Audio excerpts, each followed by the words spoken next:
또 시작하도록 하겠습니다. 녹화를 빨리 눌러야 돼. 미리 눌러놓고 있어야지. 방송위원회 위원 그냥 사과만 먹고 답답만 하고 있으려고 그러니. 근데 목사님 너무 그렇게 마세요. 방송으로 너무 좀 이상해요. 저희 사모님도 너무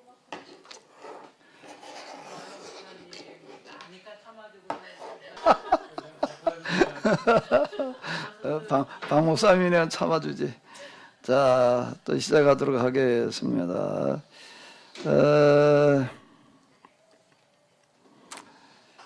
자, 그 뒤에 이제 쭉 설교 내용들이 이렇게 나오고 그러는데요. 그 내용은 이제 마태복음의 내용들하고 이렇게 좀 많이 좀 비슷하고 그렇기 때문에 그냥 또 넘어가도록 하겠습니다. 그 중에도 혹시 지금 보시는 분들 중에서 특별히 요구저런 좀 한번 다뤄봤으면 좋겠다 싶으신 부분이 있으시면 좀 얘기를 해주시고요. 그렇지 않으면 그냥 7장으로 다 이렇게 넘어가도록 하겠습니다.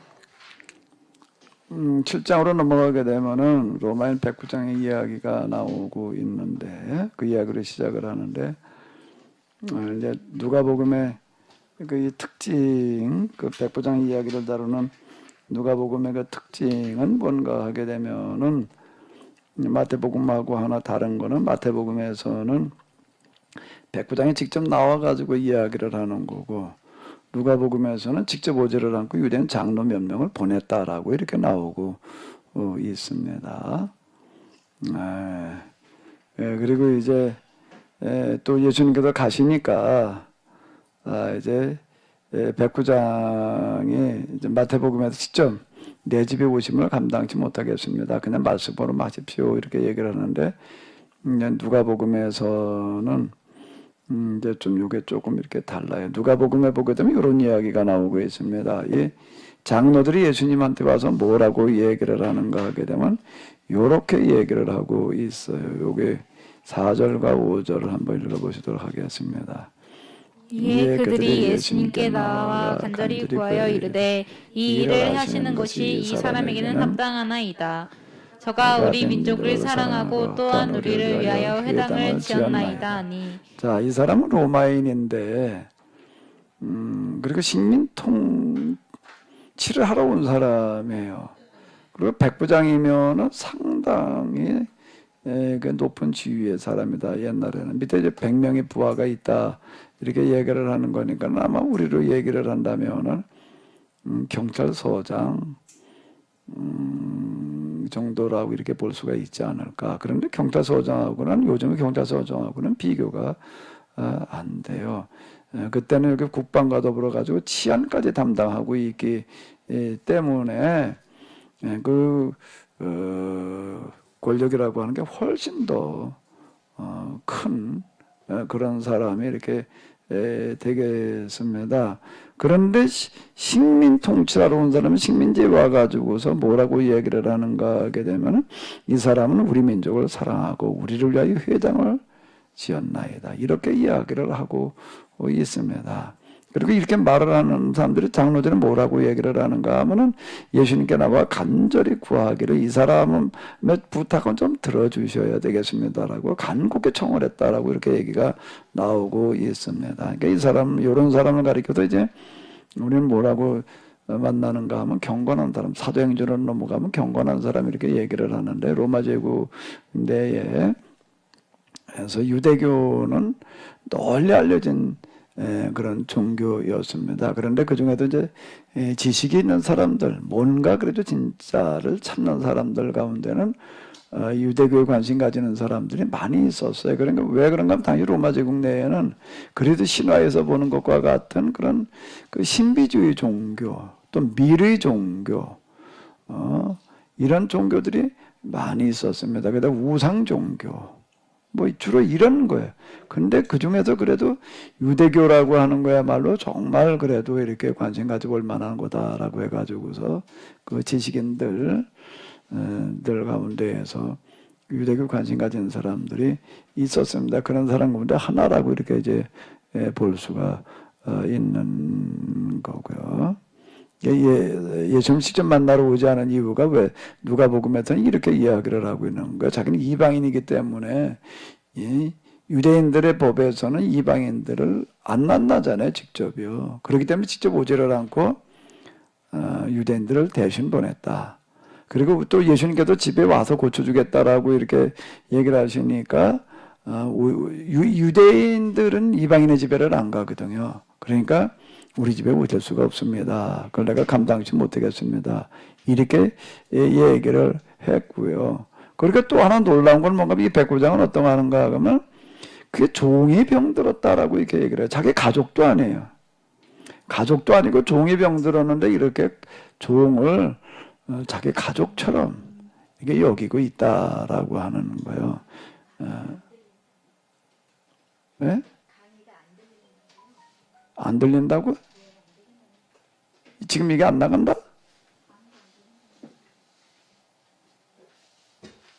이게 안 나간다?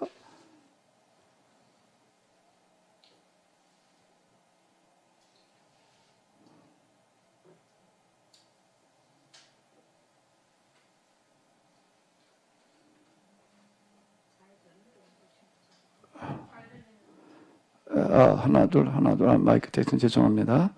강의를 안 들린다고 그러시는 분이 계셔가지고 하나 둘 마이크 테스트 죄송합니다. 아주 잘 들리고 있습니다. 안 들리시는 분은 그 안 들리시는 분의 전화기나 기타 인터넷 사정 등의 문제인 것 같아요. 그런데 송출은 전혀 문제가 없습니다. 죄송합니다.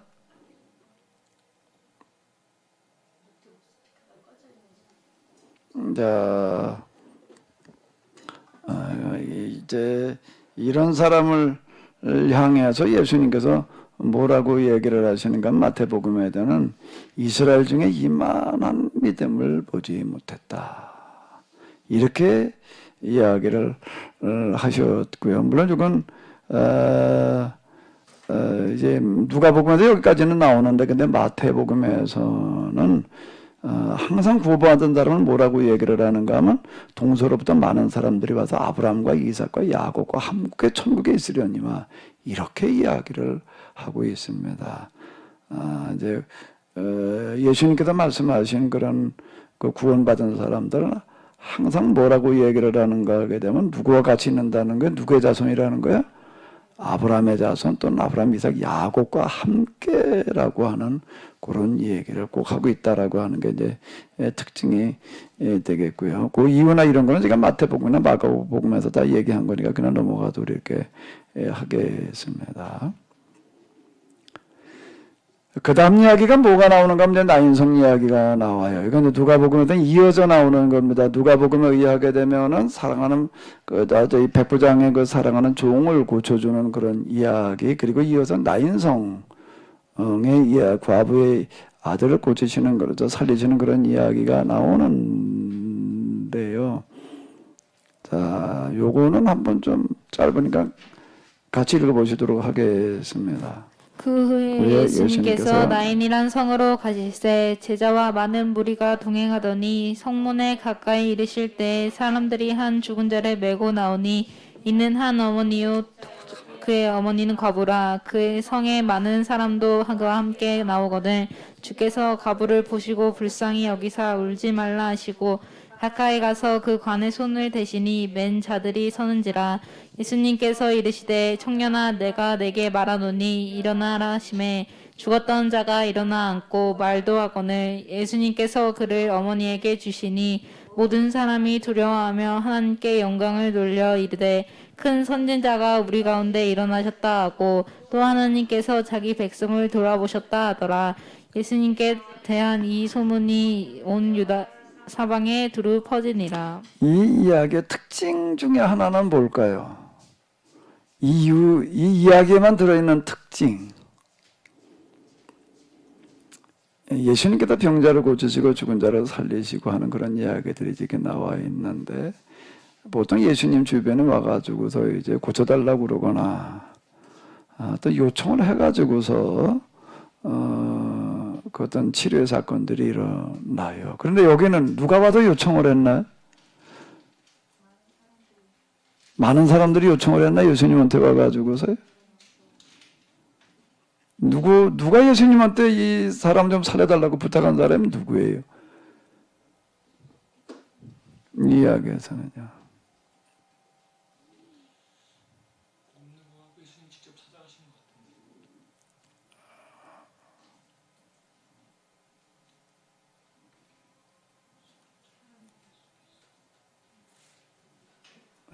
여기는 어느 누구도 예수님한테 와서 부탁하거나 요청하는 사람이 없어요. 단지 예수님께 지나가시다가 장례 행렬을 보셨는데 어떤가 하면 한 어머니의 독자, 그 어머니는 그런데 또 과부, 그 성에 많은 사람도 그와 함께 나오거늘, 그 성에 많은 사람도 그와 함께 나오거늘이라고 하는 거를 이렇게 보게 되면 그래도 이 여자는 사람들한테 인심을 별로 잃지를 않았던 것 같아요. 많은 사람이 그래도 그 장례행렬에 가서 참여해 줬다라는 그런 이야기 자체가 이걸 말하고 있고, 또 그래서 주께서 그 과부를 어떻게 보셨다는 거야? 불쌍히 요기예요. 예수님께서 이건 자발적으로 하신 일이지 누가 이래라 저래라 이렇게 저렇게 해달라고 요구하거나 부탁한 적이 없었다라고 하는 거가 하나의 특징이 되는 겁니다.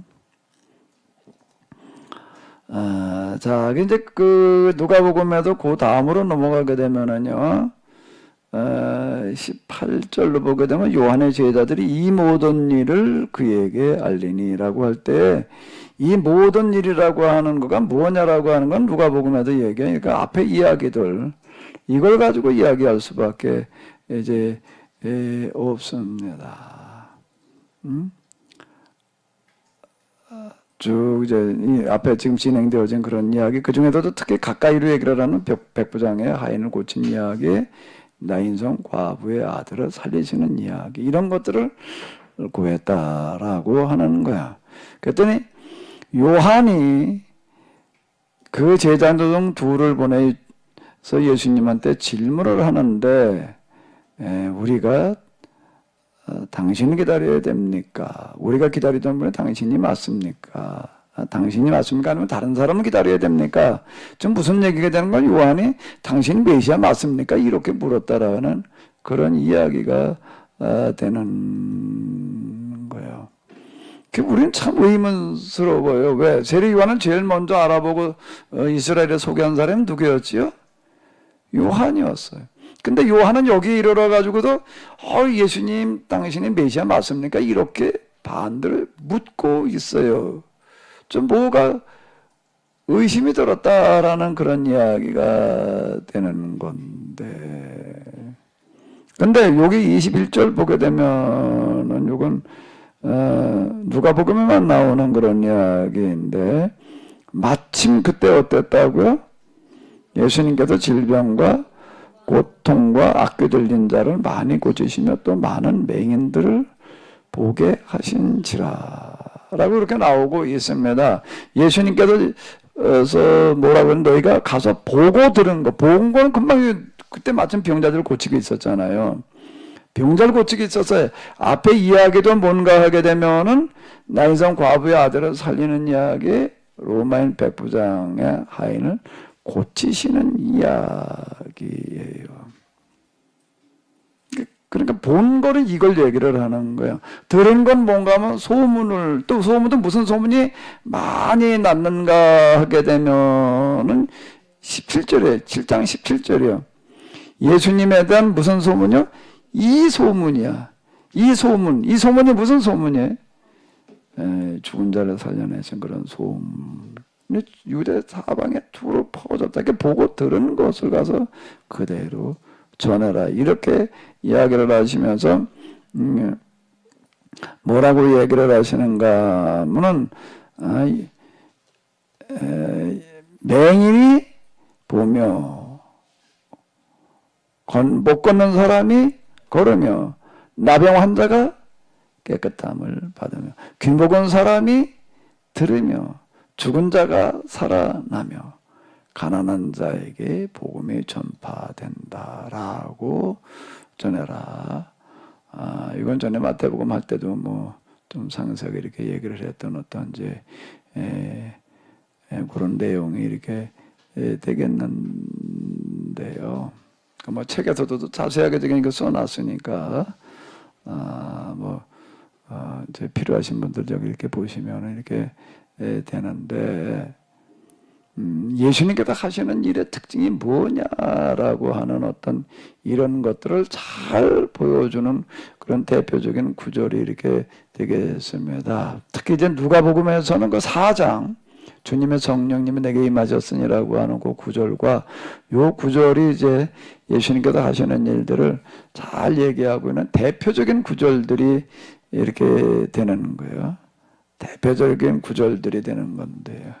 근데 그 핵심이 뭐죠? 똑같은 그런 그 반복되는 구절이 가난한 자에게 복음이 전파된다 하라. 가난한 자들에게 복음을 전하시려고 내게 기름을 부으시고 나를 보내사 이렇게 얘기를 한 거예요. 가난한 자에게 복음이 전파된다 하라라고 하는 어떤 이런 거가 되겠습니다.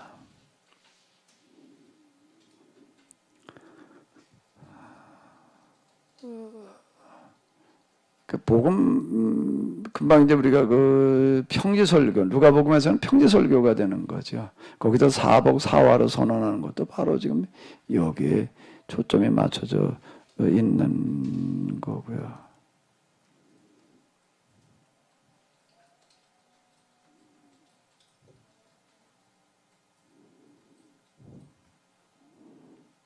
그러니까 이 구절이 아주 대표적인 그런 두 구절이 이렇게 되겠습니다.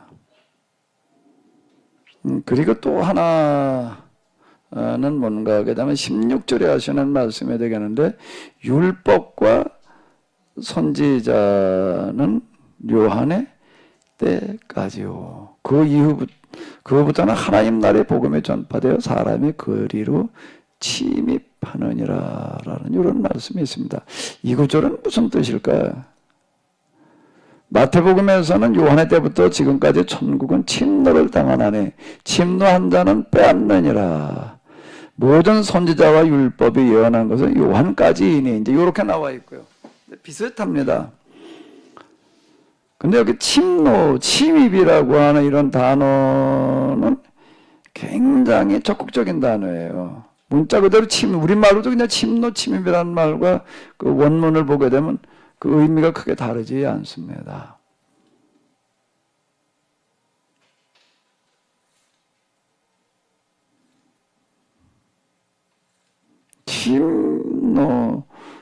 침노를 당하나니 침노하는 자는 빼앗느니라.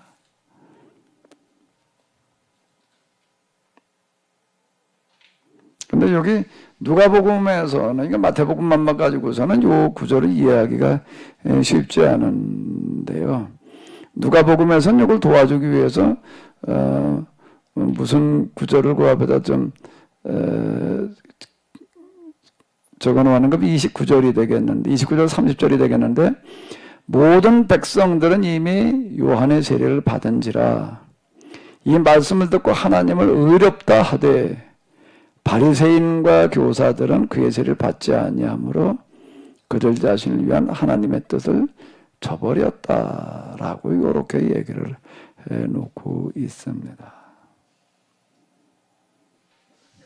그리고 이제 요한복음에서는 또 여자가 낳은 자 중에 누가복음에도 나오네요. 여자가 낳은 자 중에 요한보다 큰 자가 없다. 또 이런 구절들이 있고요.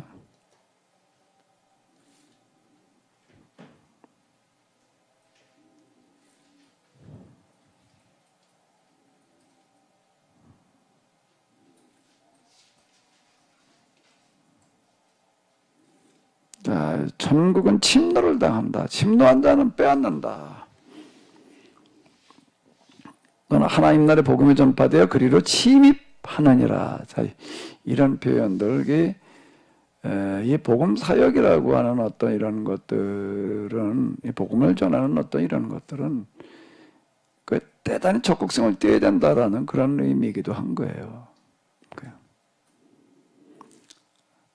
사실 이게 전도하는 사람들 보게 되면은 어떤 사람들인가 하게 되면 대단히 적극적인 사람들이 전도를 해요. 소심하고 조용한 사람들은 이게 잘 안 돼. 아, 이렇게 말해가지고 저 사람이 뭐라고 생각할까? 뭐라고 그럴까? 아, 이렇게 되면은 못합니다. 이 사람이 반대를 하더라도, 그러고 이제 밀고 나가는 사람들이 전도를 하는데요. 또 그런 부분도 있고, 여기 그 전체 의미 가운데 그런 부분들이 굉장히 많이 들어 있습니다.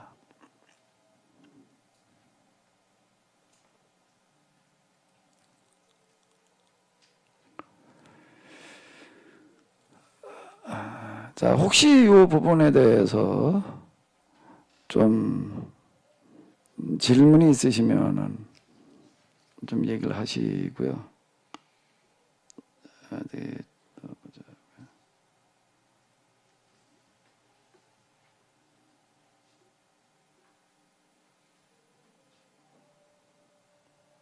박 목사님 뭐 하고 싶은 얘기? 나인성 과부 이야기를 연거푸 누가가 얘기하는 의도가 있을 것 같은데, 연거포라는 게 무슨 뜻이에요? 백부장에 네. 고치는 사건과 나인성 과부를 살리는 이야기를 얘기하는 누가의 의도가 뭘까? 그래서 안식일은 잘못된 유대교 그 교리 신앙. 근데 여기에 보면은 그 관에 손을 댄다는 건 부정한 일인데 그것만일까? 그거 유대교 교리 중에 정결 예식 그거 깨뜨리는 그런 교리 깨뜨리는 일이기도 하고 살리면서 그것도 깨뜨리는 일이겠다는 생각이 드는데 이게 또 무슨 의미가 있을까? 금방 교리 얘기를 이제 이렇게 목사님 하셨는데 여기 이 교리를 가지고서 지금 여기 예수님께서 하신 그런 말씀을 내가 한번 이렇게 적용을 해봐요.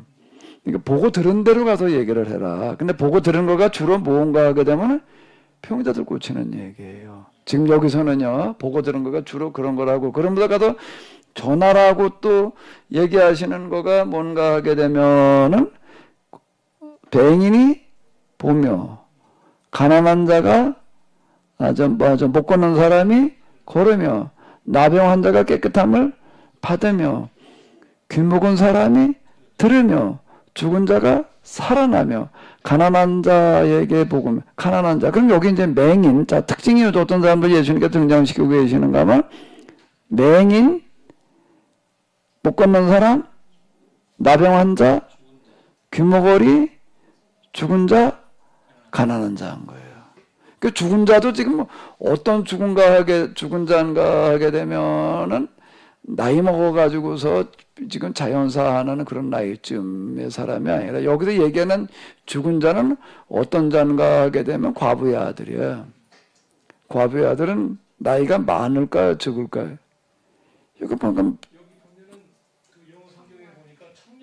예, 청년이에요. 그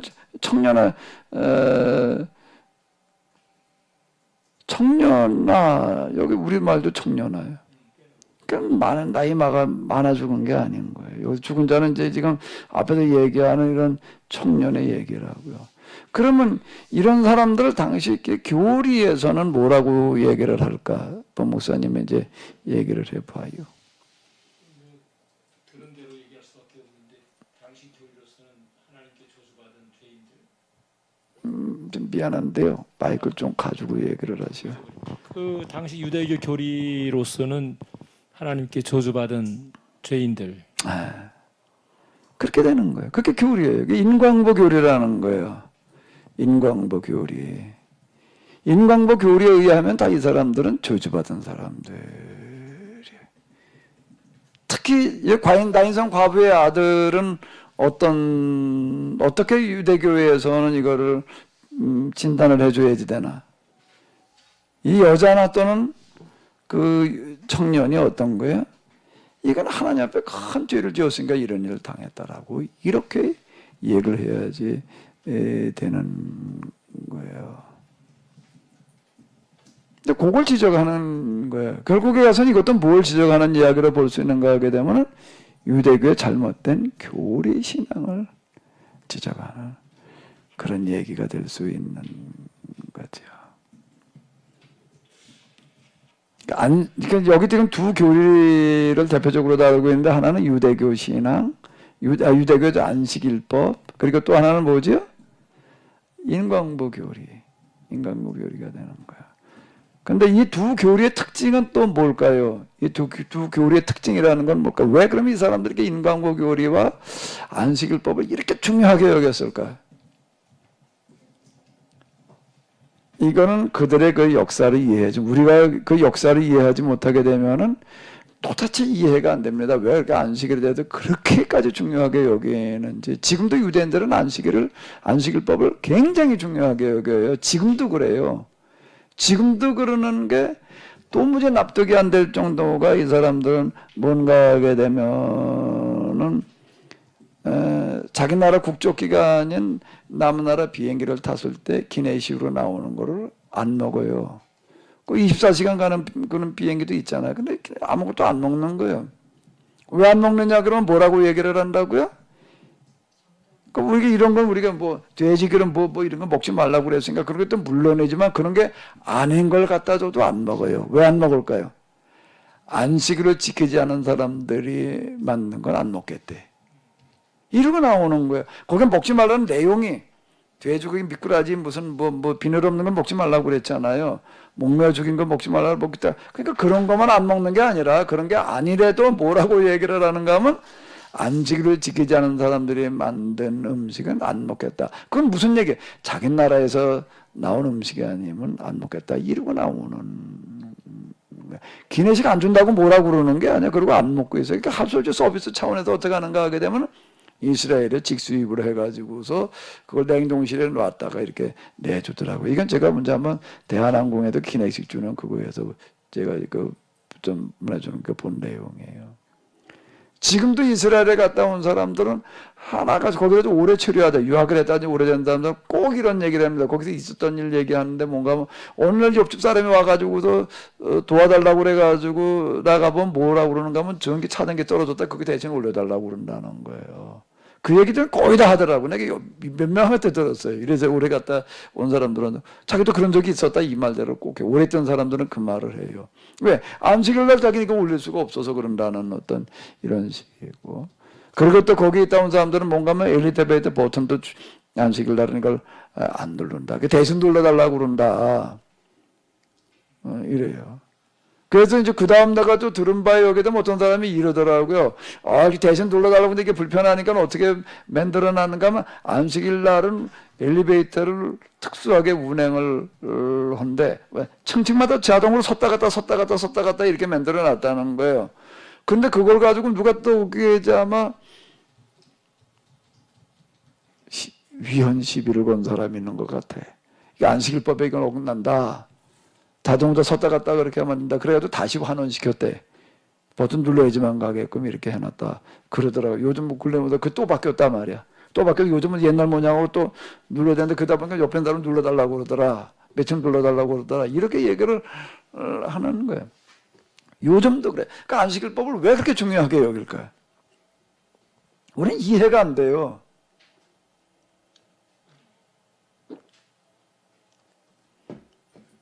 유대인들은 왜 안식일법을 이렇게 중요하게 여기는가 하면 안식일법 때문에 유대인이라는 게 가능했기 때문에 그러는 거예요.